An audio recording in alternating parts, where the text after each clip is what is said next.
ძალიან დიდი მხარდაჭერა მქონდა მშობლებისგან, ხელით შემიწყოს რა თქმა უნდა ფინანსურადაც, რომ ესწავლა საზღვარგარეთ. ჩაბარების პერიოდი რომ მოვიდა, მაინტერესებდა იურისპრუდენცია და სახშიც ვამბობდი, ალბათ ადვოკატობა იქნება კარგი თქო. მახსოვს რამდენიმე კომენტარი, რომ ადვოკატობა მე მგონი შენ არ მოგიხდება. მე ვსწავლობ ტექნიკურ უნივერსიტეტში, სანამ გავემგზავრებოდი ბათუმში და როგორც კი ჩავაბარე, იმ წელსო დავიწყო მუშაობა. ეს იყო ის წლების 20 ინგლისურის და კომპიუტერის ცოდნა ესეთი იშვიათობა იყო და ვიყავი თარჯიმანი და ეს კომპიუტერის ოპერატორი. მიწევდა ხშირად გვიანობამდე მუშაობა, ვამაყობდი ძალიან რომ საკუთარი შემოსავალი მქონდა. ბოლო კურსზე ვიყავი გერმანიაში, ვამთავრებდი უნივერსიტეტს, უკვე მყავდა სალომე, პატარა რამდენიმე თვის. ვიცოდი ზუსტად რომ უნდა დავემთავრებოდი დიპლომი ამეღო, ვიცოდი ზუსტად რომ მასთან ერთად გერმანიაში ამას ვერ შევძლებდი, რომ დამეტოვებინა ჩემთან ყოფილიყო ბავშვი. მიწევდა ცოტათი სტუდენტურადაც მე მუშავა იმ პერიოდში. სამუშაოებს შორის იყო ბავშვის მოულაც, შაბათ-კვირაობით და ჩემს ხო ძალიან რთული, როცა იცი რომ შვილი ყავს, დატოვებული სახლში შორს. იცი ზუსტად რატო აკეთებ ამას, უნდა დაამთავრო უნივერსიტეტი, გჭირდება ფულიც, რომ შეძლო ცხოვრება და უვლი ბავშვს, რომელიც არ თითქმის იმხელა იყო რამხელად სალომე და ეს იყო ყველაზე რთული პერიოდი. შინაგანად ყველაზე მეტად მაშინ გამიჭირდა.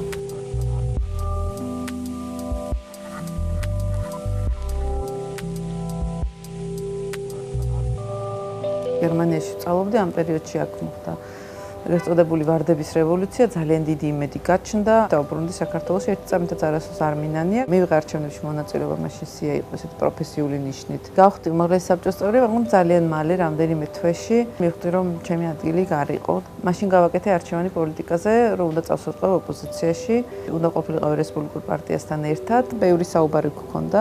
რამდენად სწორი იქნებოდა, რამდენად შევძლებდი, დიდი პასუხისმგებლობა იყო დათო უსუფაშვილის მერე პარტიის თავმჯდომარემა განსაკუთრებით ამ კუთხით. მაგრამ არჩევნებით მოვხდი ამ კომიტეტში, მერე უკვე დამასახელა დათო უსუფაშვილმა კომიტეტში არჩევნები იყო, მაგრამ მალევე შემართებით შევხვდი ამ პოზიციას.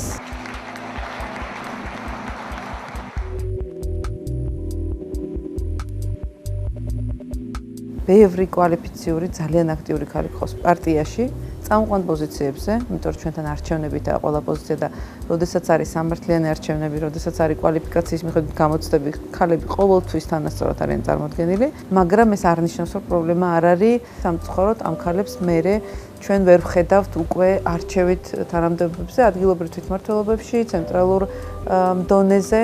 აქ როგორც მათი მხრიდან არის ბევრი რამ გასაკეთებელი, ასევე ჩვენი მხრიდან როგორც პარტიის მხრიდან ბევრი რამ არის გასაკეთებელი და ეს არის ჩემი ერთ-ერთი მიზანი, რომ სიის ფორმირების დროს, თვითმმართველობის სიების ფორმირების დროს კოტირება კი არ იყოს განსაზღვრელი, არამედ ბუნებრივად ხდებოდეს ის, რომ როგორც მამაკაცები ასახელებენ საკუთარ თავს, რომ მე მინდა კენჭი ვიყარო, მეტი ქალისგან გავიგონო, მე მინდა კენჭი ვიყარო. კოტას უყურებ როგორც პირველ ნაბიჯს, რომ მეორე ნაბიჯს ვერასდროს ვერ გადავდგამს, პირველი ნაბიჯი არ გადავდგე და პირველი ნაბიჯი უნდა იყოს სწორედ წარმომადგენლობის გაზრდა.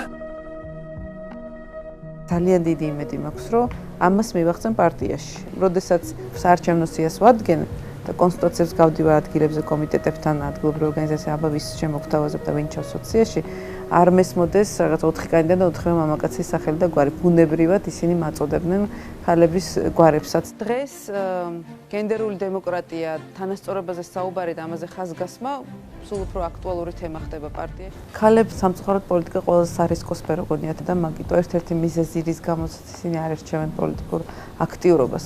ჩვენ, ვინც აქტიურად ვართ პოლიტიკაში ჩართულები, უნდა გავხდეთ მაგალითი და მოდელი ამ ქალებისთვის, ვისაც აინტერესებს პოლიტიკა, მაგრამ ნაბიჯს ვერ დგამენ აქ ითხარეს.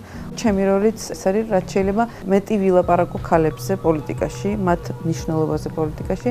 ხშირად ვამბობ ამ სიტყვებს, სპეციალური ადგილია ჯოჯოხეთში ქალებისთვის, ვინც ქალებს არ ეხმარებიან. ჩვენ აქ ვართ, ასეთ ქალებს დავეხმაროთ და დარწმუნებული ვარ, ბევრი მამაკაციც არის პოლიტიკაში, ვინც ქალების გააქტიურებას პოლიტიკაში დაეხმარება.